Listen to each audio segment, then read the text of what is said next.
Online at WGNSradio.com. Rutherford County's most trusted source for local news. The Good Neighbor Network, FM 101.9 and AM 1450 Murfreesboro, FM 100.5 Smyrna, and online at WGNSradio.com. This is the Roundtable. A look at the news, views, politics, and people that are shaping Rutherford County.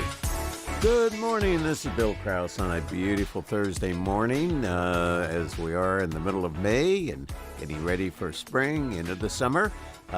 We have with us my wonderful grandson, Zach Thomas, who is interning at WGNS, and Zach may even have a few questions to ask our wonderful guest this morning. We're very fortunate to have a return visit of our county mayor, Joe Carr, Rutherford County. And I have to make some comments about Joe before we even ask him questions. I highly admire his outwardness. There's no passiveness on Joe. Joe is a strong believer in what he is thinking, what his policies are, what his philosophy is. He's a leader with a passion, leader with a focus, and leader with a heart. So welcome this morning, Mayor Carr. I don't know if I want to stay around any longer with that introduction, Bill. Thanks, but that's like that's a tall order for me to fill. So, but thank you for those nice words. It's a Thursday morning, happy times, and despite problems, despite tragedies, despite losses and so forth, despite an unhappiness and uneasiness that we face in our nation, in our society, and so forth. We need to think of the positive. We need to think of all the things that we have that's good. Indeed. So this is budget time for you, and this is that annual time that people are putting numbers together. They're crunching, they're saying their dream list, they're saying the reality list, and ultimately the mayor and the commission have to think of the taxpayer. That's right. What's it going to cost? That's right. So how's the budget process going right now? You're talking to the various department heads. Right. So currently I have met with all the department heads and the constitutional officers, except for one. There's one constitutional officer that refused to meet, but that's okay. They have that prerogative. I'm not going to press that, but my curiosity has gone off the charts. Well, if you want to know, you can ask, and I'll tell you. It's public information. But let me get back to my point. Sure. What I was going to say is, so I've met with all the departments, and again, all but one of the constitutional officers, in putting together a budget. And a budget, just so the listeners know, the way we construct a budget is not any different than the way we would do it in the private sector. Mm-hmm. Each department's budget, or each constitutional officer's budget, is a puzzle piece in a larger puzzle. Mm-hmm. And all the puzzle pieces have to fit together. And when they do, and they fit together correctly, they create this picture, right? So what is the picture that the mayor and the county commission are trying to achieve? What kind of picture are we kind of paint? And the picture can be defined very well in what I call, if you're familiar with jigsaw puzzles, I do not do jigsaw puzzles, but my wife does, and my two daughters do, and I'm fascinated how they do, watch how they put together jigsaw puzzle. The first thing they do is they will find the four corners, okay, and then they put together the outline.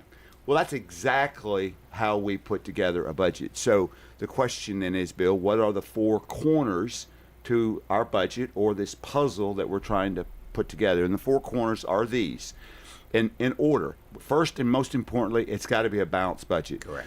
And so historically, Rutherford County has had budgeted deficits, and that is in large part, if not exclusively, because of the rapid growth of the county, and I've talked about that. Sure. The second piece of the puzzle is, how do we take care of our most valuable asset as a county? And the most valuable asset we have is our county employees. The county employees are the ones that provide the statutory required services, and also those services that the voters have determined they want the county to provide. Correct. Right? And so the third piece is, how do the balanced budget, taking care of our employees, then allow us to make sure that we have a strong fund balance. A fund balance is a fancy term to say savings account. At the state level, they call it rainy day fund. Correct. So we need a strong fund balance in case of emergencies. Not only that, but our fund balance is directly proportional to our ability to have a AAA bond rating. And that is a very good thing because that shows how the financial strength of this county and this community.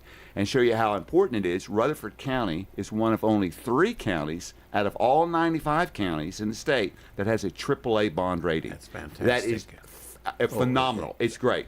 And a large part of that credit, of course, goes to the previous mayors and the previous county commissions and the previous finance director. But we, Michael Smith, the finance director, and I think that is something very sacred because that shows that we're being physically responsible with the county's financial resources. Then the fourth and final piece, real quick, Bill, is how does this budget impact the budgets of next year and the following year? So we're not just thinking about today or this next year coming up. We're thinking, how does this budget help or hurt putting together future balanced budgets with those other 3 components? Fantastic. And so that's the process. The rating, absolutely. And you're in a very rapid growing county. Oh, for the 8th year in a row, Rutherford County is the fastest growing county in Tennessee. Wow. And that people think, well, look at all that money coming in extra. Well, you're almost one step ahead that the money may follow the growth of population, demand, and needs. At this particular point, is there a particular area that strikes you as being one of the most significant areas to be in need? Okay, and we would call that underfunded as it relates to the growth and the requirements, statutory requirements, or the legal requirements we have, and that is education funding. Correct. And that was a problem. Before I was sworn into office, it was a problem, continues to be a problem while I was in office. And then, unfortunately, it actually got worse because the state has removed, the General Assembly in the state have removed what amounts to is about between $12 and $15 million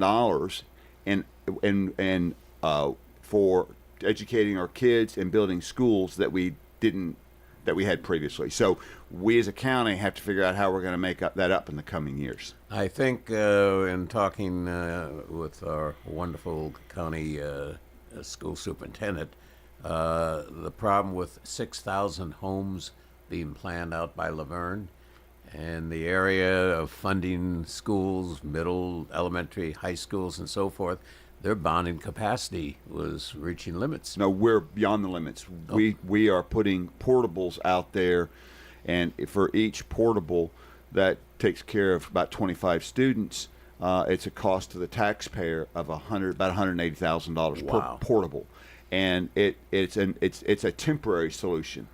These are literally little mobile homes that are brought in and set up on blocks. So it's not meant to be a permanent structure like the schools that we construct throughout the county. The fact is that our growth and our need to educate these children is outstripping our ability to pay for it, either because the state is taking back some money that we previously had, or they won't give us the resources that other counties and cities currently have in paying for that growth. And the mandates continually to increase too. The mandates increase, and the funding is not there to cover the mandate. It's like trying to stretch out, and the rope breaks. That's right. That's right. Law enforcement, certainly a priority. Well funded. I would say adequately funded. So we are adequately funding. With the education is the big issue. Correct. And I would say that we're going to meet the minimum requirements for education bill, but I want to make very clear the minimum requirements is not a satisfactory requirement for me as mayor. That's like saying in college you heard the pay your fee and get your C. Right. Well, I hadn't heard that one. That's good. A C is not a good enough grade. Adequate. It's not adequate. I would not consider a public school in Rutherford County to be a C, to be an adequate place for me to want to take my kids. And that's the great thing about education in Rutherford County. We have, of the 52 public schools that we have, over half of them are rated 5-star. Rutherford County has the best high school in the state, Keep going. the best middle school in the state, and the best elementary school in the state. And so what we want to do with one of the highest graduation rates in the state, our graduation rate in the state of in Rutherford County is over 96%.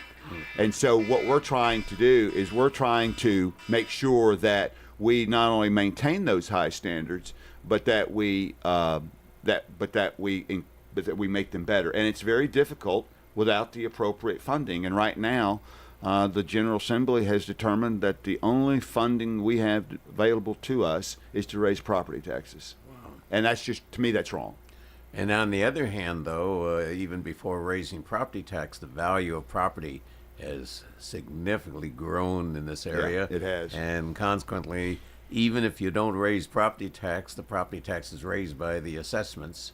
And I'm not sure when you're concurrent on assessments. You're assessing every year, or is it a 5-year? No. Rutherford County is on a 4-year assessment cycle. Okay. The last assessment cycle was 2022. Our next cycle is 2026, and the General Assembly did, when we appreciate this, act appropriately, and they passed legislation that allowed the assessor's office a little more latitude and the tools that they're able to use, so they wouldn't have to necessarily hire additional personnel during that assessment cycle. So the assessor's office right now is in what they call the review cycle, and they're in constant reviewing. They're in a constant review cycle over there between assessments. So. Where do you see certain, I hate to use the term conflict, where do you see certain challenges this next year for you as a county commission? Well, this next year, after we get through the budget, once we get the budget done, Bill, then quite honestly, then we just let the budget kind of tell us where to go, if that makes any sense, which is why the budget is so very important. It's our roadmap for the next year. The challenge within that roadmap is how do we deal with the things that necessarily come up as a result and get funded as a result of a county now being almost 375,000 people. Wow. We are if we're not the fourth largest, we very soon will be the fourth largest county in the state. If you include Murfreesboro students and the Rutherford County students, we have the largest K through 12 public education population in the state, with the exception of Shelby County and Davidson County. We're bigger than Knox County, and we're bigger than Hamilton County right now, our K through 12 student population. And so that creates unique and specific challenges for this community.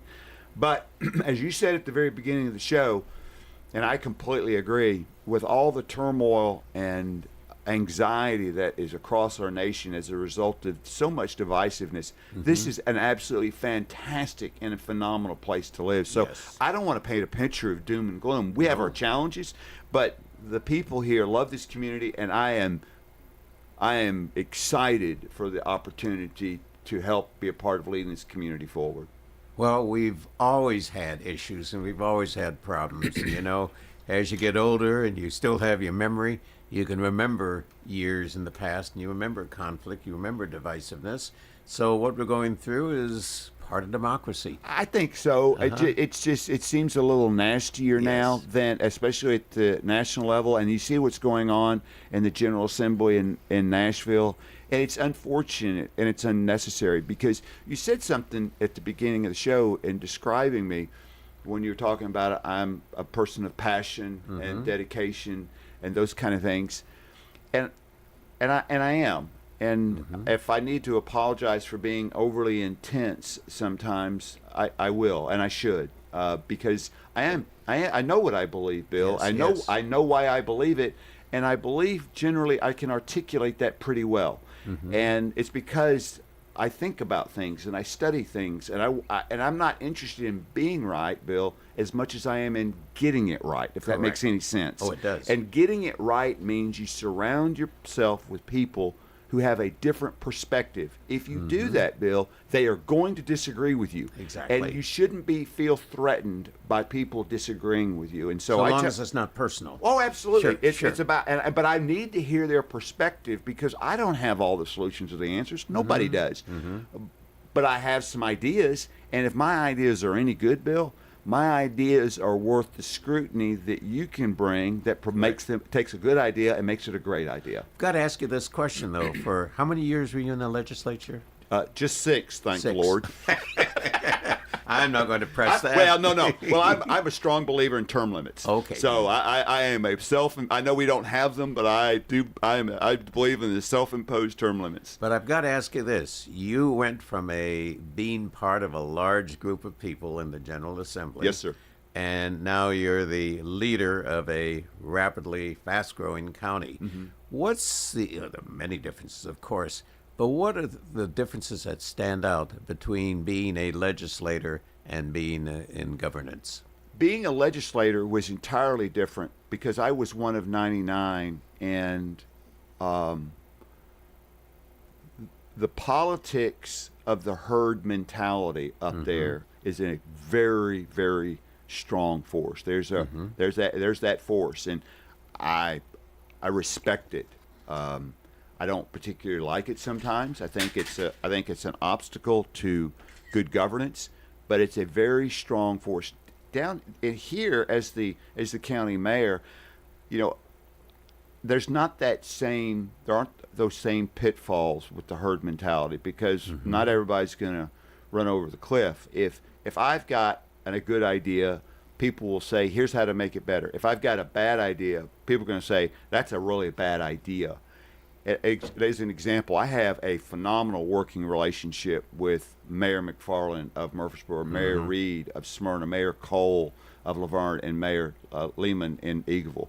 And nobody is better or less than the other. Because I work with them and their city managers, and so it's a real team concept, like it is in county government. Sure. I'm the mayor, and I have directors who answer to me, but we're a team more than I am their boss, if that makes any sense. It so does. The biggest difference is the herd mentality up there versus it's a little different down here. I've always used the analogy when I was a city manager. It says like a football game. Your line is your staff department heads. Your center is your city manager, or in a case with county managers, and your backfield is your elected officials. And it's how the ball is hiked will make the success or failure of the backfield. And you can have the best quarterback in the entire league, and the center gives a bad hike. He's going to lose 10, 20, 15 yards and so forth. Yes. So it's the relationship between the leadership and the staff is so important. And I will say this, the role of the county commission is absolutely vital in that process. And we have the institutional knowledge we have on our county commission is impressive. And I couldn't be more pleased to work with that group and the city manager. So I didn't want to leave the county commission out. They do a really good job. Could I ask you a leading question before we take a break? Absolutely. The size of the county commission. It's 21. Too big?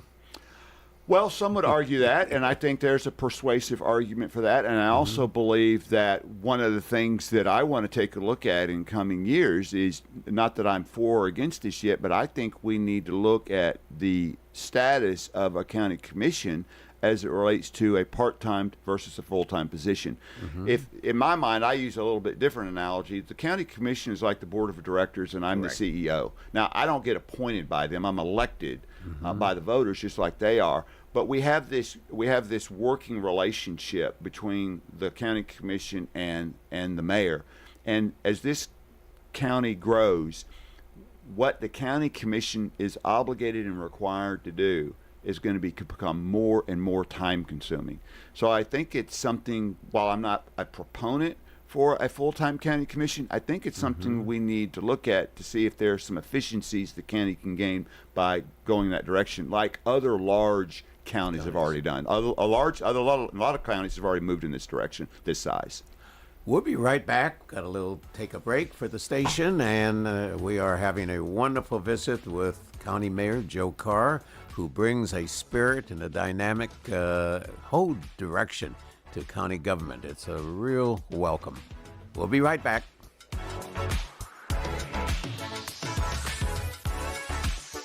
Hi, this is Chip Walters with Exit Realty Bob Lamb & Associates. You might know me as the voice of the Blue Raiders, but I want to be your trusted advisor in real estate. Whether you're buying or selling, it's time to choose Chip. Do you have a growing family and need to upsize? Are you an empty nester now and need to downsize? Are you thinking of selling your current home but just worried you can't find something else? Well, it's time to choose Chip. I'm looking to be your trusted advisor in real estate. I'm Chip Walters with Exit Realty Bob Lamb & Associates. On May the 10th, all right, guys, load them up. market vendors make the trek to Murfreesboro. We've got the sweet corn. From over a dozen Middle Tennessee counties. Potatoes. To bring you a wide variety of seasonal fruits, vegetables, meats. Got the fresh cut bacon on there. Eggs, flowers, plants, shrubs, and trees. I'm so glad you guys are back. We love what we do. The Rutherford County Farmers Market, opening the second Friday in May at the indoor open-air community center at the Lane Agri Park in Murfreesboro. Hey guys, if you've noticed a lack of energy, motivation, and drive, it could be low T. Be sure to schedule your health assessment at Low T Center. For established patients, they offer the convenience of physician-monitored self-inject at-home testosterone treatments with an average payment of $150 a month cash pay, including labs and medication. If you need the convenience of at-home treatment, Low T Center makes it easy, shipping treatments directly to you. Go to lowtcenter.com now to book your appointment online. Low T Center, reinventing men's healthcare. French's Shoes and Boots is the #1 place in Tennessee to find the latest Southern styles at unbelievable prices. We know you work hard for your money, so when searching for high-quality footwear that won't let you down, French's has you covered. We have a huge selection of casual and work shoes and boots at the best prices in town, guaranteed. It makes good sense to shop at French's. French's Shoes and Boots. 1837 South Church Street in Murfreesboro. The Tennessee Lottery congratulates this year's graduates from all the colleges and universities across the state. Your achievements set the stage for a brighter tomorrow. We're happy to have helped along the way by raising more than $7 billion for education and funding over $1.9 million scholarships and grants, including Hope Scholarships, Tennessee Promise, and much more. Visit DionLottery.com to see how our proceeds support successful futures. This is Good Neighbor Events with Bart Walker. Brought to you by the law offices of John Day and AmeriCare Pest Control. This is a paid legal ad. When a family member is lost as a result of someone else's negligence, the grief can be unbearable. It also leaves you with a lot of questions like, how did this happen? Who's responsible? And is my family going to be okay? That's a lot to go through, but with the law offices of John Day on your side, you don't have to go through any of it alone. We understand what you're going through, and we have the experience to get the answers, justice, and compensation your family deserves. Call the law offices of John Day. For the past 77-plus years, you've depended on WGNS to know what's happening here at home. And now WGNS Good Neighbor Events. Hey, you can bike with a ranger at the Stones River National Battlefield, tour the area, and learn more about this area's history. That's on the first Saturday of each month, starting at 9 o'clock in the morning. It is free, but they need to know that you're coming, so call them at least a week in advance. That's the first Saturday of each month, now through November.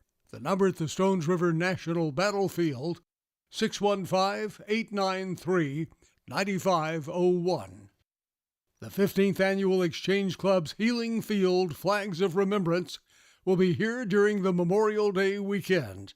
It all begins at 8 o'clock Saturday morning, May the 25th, and continues until the closing event on Monday evening at 6 o'clock.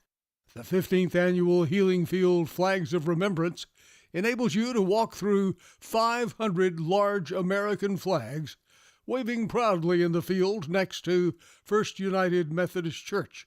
That's at 265 West Thompson Lane. Those are WGNS Good Neighbor Events. Rutherford weather. Look for gradually clearing skies for this afternoon with highs in the low 80s. For tonight, increasing cloud cover, slight chance for late night storms, 62. I'm meteorologist Michael Carr, News Radio WGNS.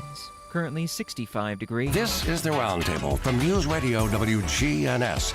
on FM 101.9 and AM 1450 Murfreesboro, FM 100.5 Smyrna, and worldwide at WGNSradio.com. This is Bill Krause again, round 2 of the Roundtable on a wonderful Thursday morning. We're having a delightful chat and visit with our County Mayor, Joe Carr, who brings I would probably call it a stability that's dynamic. Oh, my gosh. If you can identify stability of government, but it's dynamic, responding to change, responding to need, responding not only for today, but for tomorrow. Trash. Well, hold on a second, Bill.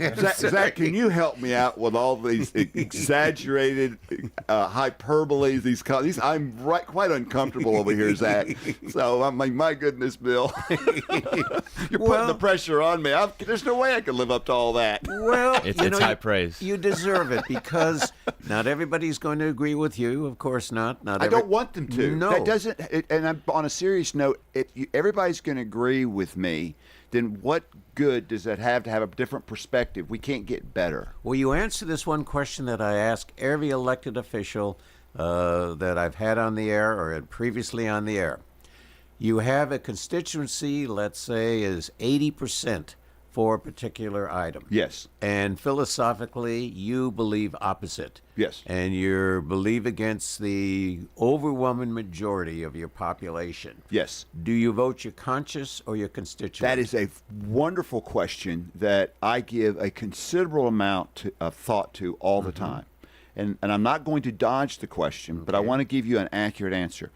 Not every problem or situation has the same moral equivalence as every other problem or situation. Good. So the first thing I have to do is I have to assess how important this problem or situation is.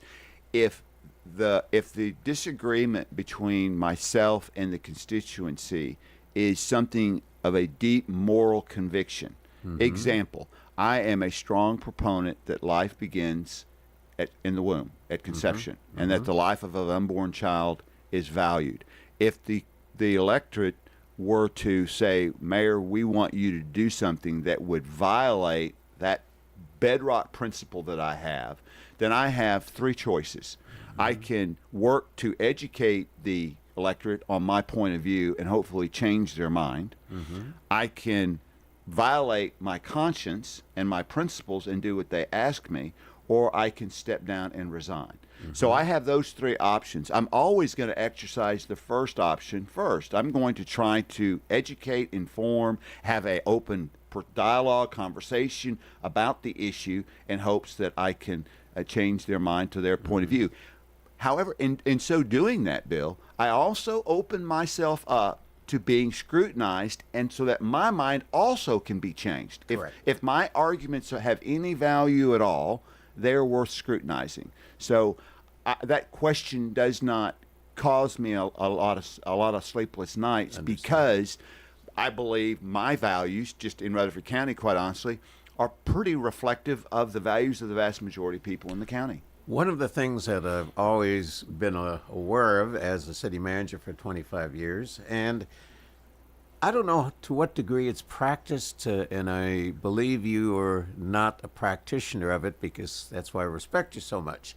It's always been said that the elected official thinks 4 years or less in the long term of the community, and the staff thinks 20 years in the long term of the community, budget-wise, facility-wise, planning, development-wise, and so forth. And the balance of government is between the short term, the elected official looking at today's issues, versus the staff who's looking at long-term ramifications of issues. Do you see that division between staff and elected official, between the immediacy responding to the public on today's issues versus the long term, we've got a plan for 2044? Yeah, so another excellent question. The answer to that is when I came in, there was some of that, and I spent a lot of time trying to change their paradigm about how government should look at itself. I always thought a paradigm was worth 20 cents. The paradigms are worth 20 cents, Bill, or 5 cents less than a quarter. Gotcha. A nickel less than a quarter, right? I love it. He never quits, does he? No. Zach, help me out over here. But I guess what I want to say is when I was in the General Assembly, let me tell you this story. If again, this will take a minute. But please. When I was in the General Assembly, and that was the first time I was ever elected to public office, and I'll never forget it. It was in January 2009. I just gotten elected that previous November as a first-term representative, and there was a great commotion in the House at that time because there was a changeover of the majority from Democrats to Republicans. So there was quite a bit of chaos. In that chaos, the Republican caucus met in the Capitol, and we were trying to choose some leadership for our constitutional officers, and there was a great commotion. It was truly chaos within the caucus, and everybody's screaming and shouting and hollering, and their tempers were short and this kind of thing. And finally, a gentleman who'd been there for a few years stepped forward out of the back of the room, and he said something, and he stepped forward and he goes, I want to say something. And then the room, the entire caucus, all 50 of us, went quiet. And I thought to myself, I didn't know this gentleman at the time, but I thought, wow, this gentleman is one of... Could command that attention. Could command that attention, Sure. exactly. That he would quiet the whole room. And he said, you have to remember why you're here.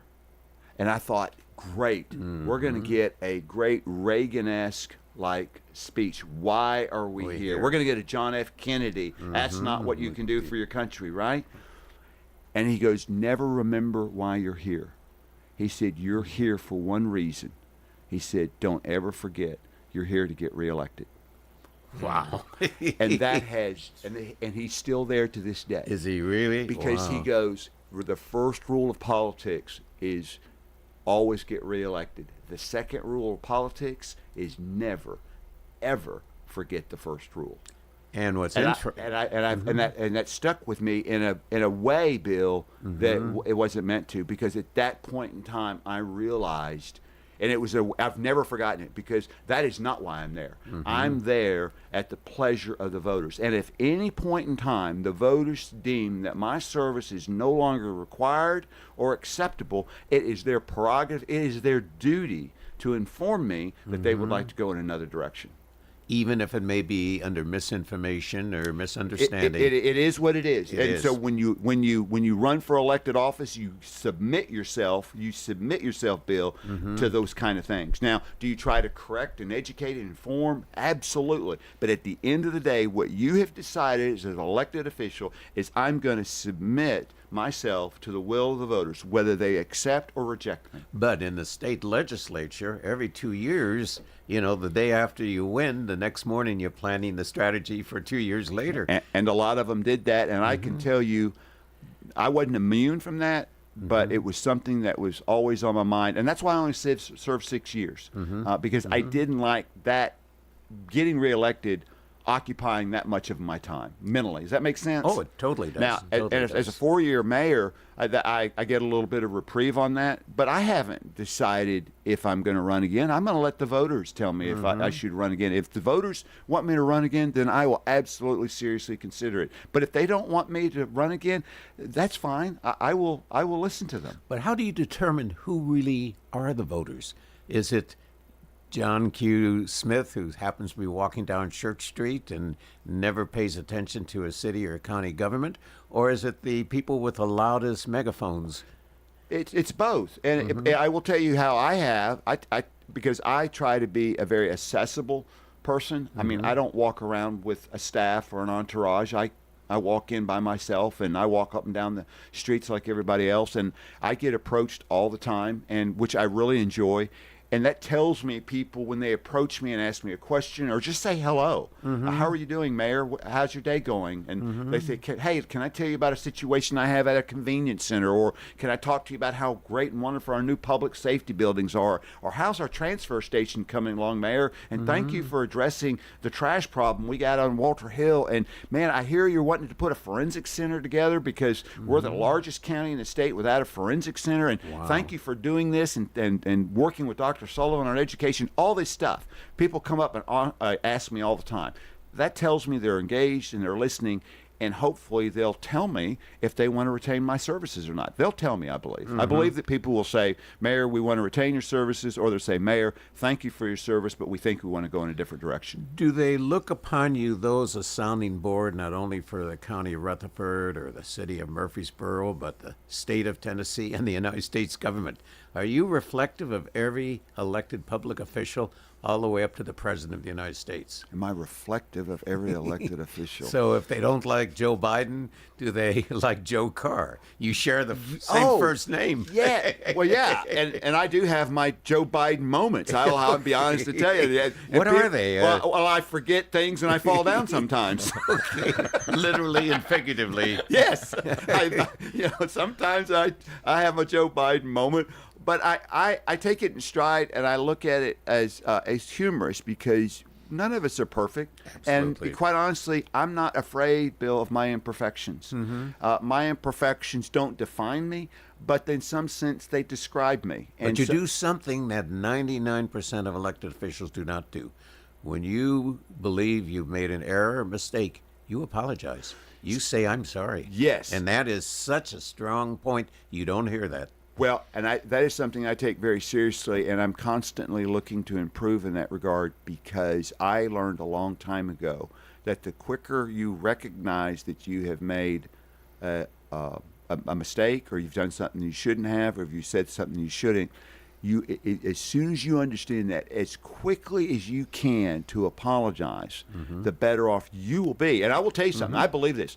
An apology, if I've wronged you, if I've said something that offended you, or if I've done something that was inappropriate, the apology is not for you, Bill. Right. The apology is for me. You, so you won't do it again. So I won't do it again, because a something like that is like a small cancer inside you that tends to grow. And so I'm quite selfishly apologizing to you so I emotionally, mentally, spiritually can move on. Let's set the trash thing aside for a few moments. Because so you don't want to talk trash? I don't know if FCC will allow me to talk trash. But going one step further of what you said, you apologize and so forth. How do you know when a decision may please 51%, but may unplease, using that word, 49%? In this community, it's rare that we have any issue, especially related to policy, where it's that evenly divided. This is a pretty conservative community. Faith in this community is a bedrock, foundational piece to the worldview that most people have. And it really doesn't matter if you're a Christian, Jew, or even in the Muslim community that we have, because at the end of the day, what we have is a belief in a higher being. I call him Jesus Christ. He's my Lord. Some people may not, but at the end of the day, that piece says, I'm going to treat you at least as good as I treat myself, and more probably should treat you better. And and generally everybody does believe that. That I do know. You have a young man sitting to your left, Zach Thomas, who is interning here at Channel 5. Channel 5. I'm sorry. Did you hear that, Jennifer? His mother, it just rolls off I love it. I love it. That's great.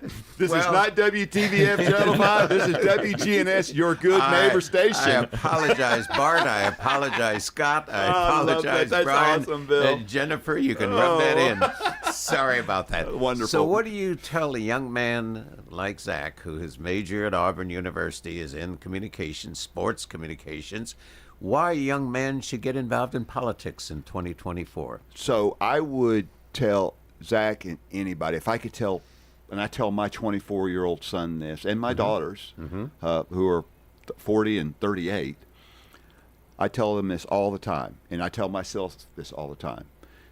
Zach, know what you believe, know why you believe it, and then make sure you can articulate that. And after you've done that, remember that you have the right to change your mind at any given point in time when you've been given a set of new facts or you've got a better understanding of the current facts. Changing your mind is then required. So just be open-minded, but at the same time be resolute in knowing who you are, what you are, so you can articulate that. That's great. Zach, do you have a response to that? Well, yes, it sounds like this accountability that you have is tied directly into the approachability that you were mentioning before, and how tight-knit the community is. What has been, I guess, the most rewarding part of bolstering that identity? Well, it's not so much my identity, Zach, as it is just I think that's the way God made me. As a matter of fact, I think that's the way, and I'm not special. I'm not any more than you and Bill are not special in the eyes of God. He's my grandson. Yeah, in the eyes of God, we're all special, and we're all unique. But at the same time, we're not above or below. You see what I'm saying? So we all get up in the morning with the same struggles, the same passions, the same ideas, the goals. There's something that we all share, that humanity all shares, and I think if we can tap into that and remember that, we can deal with the issues. And there's no issue that we can't resolve. And so I think if I'm not threatened by a different point of view, I don't even care what the point of view is. It doesn't threaten me. So why shouldn't I be approachable? And if your point of view, you have facts or information that I need to better my point of view, for me, I need to hear that. Does that make sense? Mm-hmm. So it's just about being a person, not really even being a mayor. So being mayor isn't anything special other than I have a lot of people that I'm responsible for, and I take that seriously. But it's really a team and collaborative effort. We'll be right back after this break. We're having a wonderful visit with our county mayor, Joe Carr, who brings not only years of legislative and administrative experience, but a man with a great heart and a man with a great head. And he combines is this a campaign program? No, it's not. It's not. You won't have to report this and what have you. You need to take over. We'll be right back. WGNS is powered by Middle Tennessee Electric. United Communications, MTE's internet company, is growing fast and will continue to expand on its more than 3,600 route miles of fiber, covering portions of Rutherford and surrounding counties with 99.99% reliability. Spring has sprung, and that means it's time to start planning for your summer road trips. With Bud's Tire Pros by your side, your vehicle will be ready to see the mountains, the beaches, and everything in between. With Bud's Tire Pros' full line of Michelin tires and products, you'll have the peace of mind to hit the road no matter what you drive. Bud's Tire Pros is only 3.5 miles from the Murfreesboro Square. Call Bud's Tire Pros at 896-TIRE or online, Bud's Tire Pros, TN.com. Learn to make money 5 ways with rental real estate. Double your money with apartments and get your map to financial freedom. And that map starts with a free workshop. Sign up now at lifestylesunlimited.com. Click on the Join Free Workshop tab and attend online or in person. That's lifestylesunlimited.com. Lifestylesunlimited.com. Again, that's lifestylesunlimited.com. Limited seating, unlimited potential. Every business faces challenges, but complicated, expensive, and uncertain shipping shouldn't be one of them. With USPS Ground Advantage from the United States Postal Service, you can avoid all the noise. No more unexpected surcharges, hidden fees, or complex rate structures. It's just easy, cost-effective, and dependable shipping. Tune your business's frequency to success and turn shipping to your advantage. Learn how at USPS.com/advantage. USPS Ground Advantage. Simple, affordable, reliable. Payback per portrayal. Life can be so unpredictable. After losing my dad, it made me think about my family if something were to happen to me. I had heard about life insurance through Ethos and how easy it was to get coverage. They were right. In 10 minutes, I was covered. And boom, family protected. Ethos fast and easy online term life insurance up to $2 million in coverage with no medical exam. Some policies as low as $1 a day. Answer a few health questions and get your free quote at checkethos.com. That's checkethos.com. Finding that missing shin guard. Remembering whether it's a home or away game. Getting the right kid to the right playing field on the right day. Why are simple things sometimes so complicated? Thankfully, with auto owners, insurance doesn't have to be one of them. We work with independent agents who keep insurance simple so you can worry about more important things, like not being that fan. Oh, come on, ref! That's simple human sense. Rayburn Insurance in Smyrna. Come see me, Rick Hall, at Rayburn Insurance in downtown Smyrna today. This is the Roundtable from News Radio WGNS on FM 101.9 and AM 1450 Murfreesboro, FM 100.5 Smyrna, and worldwide at WGNSradio.com. This is Bill Krause for our third and final segment on the WGNS Roundtable Thursday morning special. And we're having a delightful visit and chat with a friend. Not only a friend in terms of the politic and a friend in terms of governance of Rutherford County, but a gentleman who speaks his mind, a gentleman that we need more of in the political world, because they're not necessarily playing games, they're not necessarily following a script, they're not necessarily following the latest ratings and the latest polls and so forth. He's truly an outspoken but honest elected official, our mayor of Rutherford County, Joe Carr. Joe, let's get into a subject that certainly has been an overriding subject, trash. Really trash, not talk, but trash. The whole situation of collection and dumping and so forth in Rutherford County and what the future may be. The more you have to remove trash further away, the more it's going to cost the consumer, primarily because of the transportation costs. So right now, the current situation is that Rutherford County, since 1995, has had a contract that with Republic Services, what used to be BFI, for us to take our trash to Middle Point Landfill. And they do not charge us a tipping fee, which is a fee to deposit the trash at that landfill. Now, that tipping fee, or the trash that doesn't have a tipping fee assigned to it, is only about 25% of the total solid waste that is generated within the county. It's the only trash that can go to the landfill from Rutherford County that doesn't have a tipping fee that is trash that's picked up at our convenience centers. We have 14 of those throughout the county. And then, of course, the Murfreesboro and the Murfreesboro school and the Rutherford County school system get to take our trash to the landfill without a tip fee. That is, of the 460,000 tons approximately that we generate every year in solid waste in Rutherford County, the part of that isn't tipped is about 110 to 115,000 tons. Okay, so all the other trash is commercially picked up by commercial contractors, and then deposited at the landfill, and then they charge a tipping fee. And so what we have decided to do, but having said that, so 20% of the trash that is generated, another 20% of the trash that is generated in the county, or about 100,000 tons, is literally taken out of the county. It's gone. It goes somewhere else to various other landfills.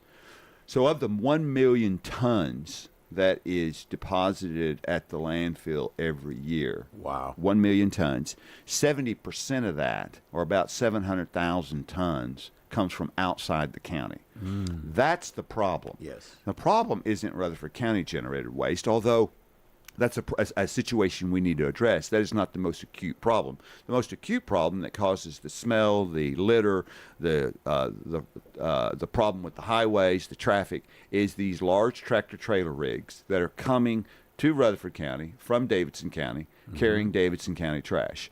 That's what I'm opposed to. And so we have Republic Services wants to expand their landfill by buying our old landfill, and in so doing, they would increase the lifespan of the current landfill at Walter Hill by anywhere from 30 to 50 years. And that would then mean that we would have Davidson County trash coming into Rutherford County for the next 30 to 50 years. I'm opposed to that. Now, this is one of those things, Bill, that you and I talked about earlier, where you said, well, would you agree to go with the rest of the community and allowing Republic to deposit here?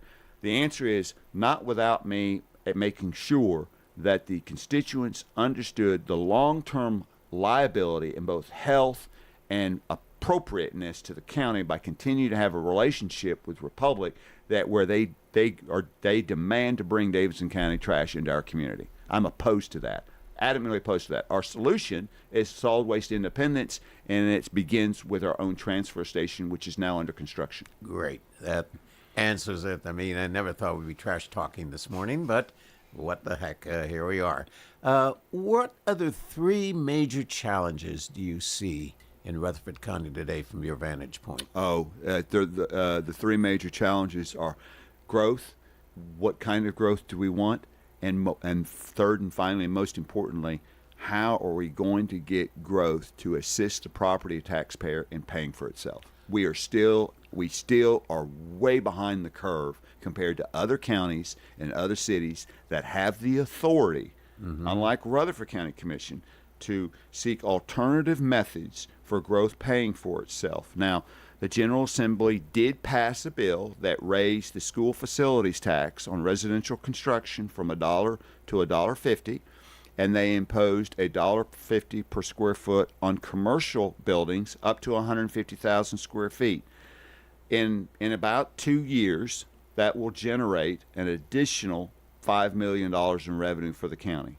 But in the meantime, the General Assembly took away the authority the county has to enforce the school facilities tax through the certificate of occupancy, and also changed the payment method. So for the next 8 to 12 months, we literally will receive no money on the school facilities tax, because instead of paying the school facilities tax when they pull a building permit, it's now can be collected with a certificate of occupancy, which is at the conclusion of Could be up construction. to 2 years. Yes, that's exactly right. So we will lose about $5 to $6 million in revenue that we had last year in this coming budget year. That is unbelievable. And all the county is asking for is what the General Assembly has already granted Williamson County, Wilson County, Dixon County, what they currently allow Murfreesboro, Smyrna, and Laverne to Eagleville to do. And I'm still never gotten an answer is, why are you holding Rutherford County to such a more difficult standard for paying for growth than the cities that are already within Rutherford County? Wow. You see these things and you wonder how government works. One of the more interesting things about Rutherford County, and it's happened in recent years and it's happening in a more accelerated pace. Rutherford County for so long was a suburb of Davidson County. We were commuting into Nashville. We were living here but working in Davidson County. In recent years, Rutherford County is rapidly becoming a county of its own. All you have to do is look at I-24 and see how much traffic is heading south in the morning versus heading north.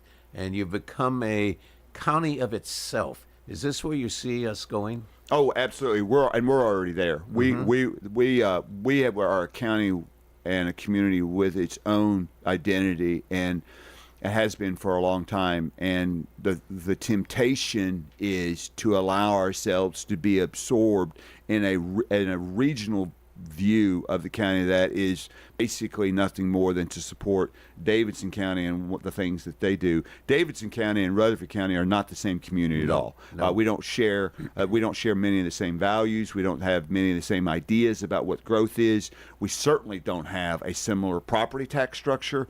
And we're a little more independent down here. Well, politically we're 50%. We're much different. And that is, and quite honestly, our ability to govern ourselves in the manner that we have historically with previous mayors and myself is borne out in the fact that we have a 96% graduation rate. Davidson County doesn't have anything close to that. I mean, it's phenomenal what we're doing, and people are moving here because of our education, the quality of life, the values and the principles, and that's why they're moving here. So the demand for what this community is and has established itself across the nation, the secret's out, and people from all over the country are moving here because they go, good education, quality of life, I can get a good job, and I can raise my family. And great university and great community college. Yes, exactly. Last item, though, I think I was hearing on the news last night where the local hospital is opposing Vanderbilt building a new facility here. Yeah. Have you folks got into this? No, that's a legislative matter. Quite honestly, Bill, when I was in the legislature, I never understood the logic behind certificate of need and how the other hospitals controlled what other hospitals could come into that market. These are for-profit institutions, and I know they provide a public service, but I strongly believe in letting the market dictate a lot of this. You have to be careful so monopolies aren't established, but that's the role. The government should have a little more hands-off with regard to health care than it currently does, because government, especially at the federal level, is the biggest contributing component to inflated healthcare costs without providing any value. Exactly. I think as you look at Rutherford County. Could you, in your mind, imagine what Rutherford County would be in the year 2034, 10 years from now? Well, we will be the fourth largest county in the state, without question, by population. We'll be approaching Knox County at that point. It is my hope and prayer that the Planning Commission and the County Commission, as we put together our 20-30-year growth plan, that we remember the little enclave communities like Kittrell and Las Casas and Reedville and Fosterville and Christiana and those small Walter Hill, that we remember those communities. Those communities define Rutherford County every bit as much as Murfreesboro, Smyrna, Laverne, and Eagle. And so I think it's important that we not move to a metropolitan government, because a metropolitan government is like the Borg. They're going to assimilate you, and you will be assimilated. And I don't want to assimilate those communities. I think it's important they have their own identity, just like Murfreesboro does. That painting of all these different communities is what makes us so strong. There's a slogan I use for years and years in communities that I managed, and I think it's so applicable to Rutherford County. Proud of its past, confident of its future. Absolutely. Proud of its past, confident of the future. And, we have great people in leadership and who are doing the day-to-day transactions. And you can't live in a better place. And that's borne out by the fact that everybody wants to move here. The moving vans are heading south. It's been a great pleasure, as usual, Mayor Carr, to have you with us on the Roundtable on a beautiful Thursday morning and the highlight of spring. And we hope you come back and see us in a few months. We like to keep you on the line because there's much to learn and much to be inspired. County government, like any government, can inspire if they put their minds to it. You are an inspiration. Thank you very much, Bill. Thank you, and we'll see you next week, folks.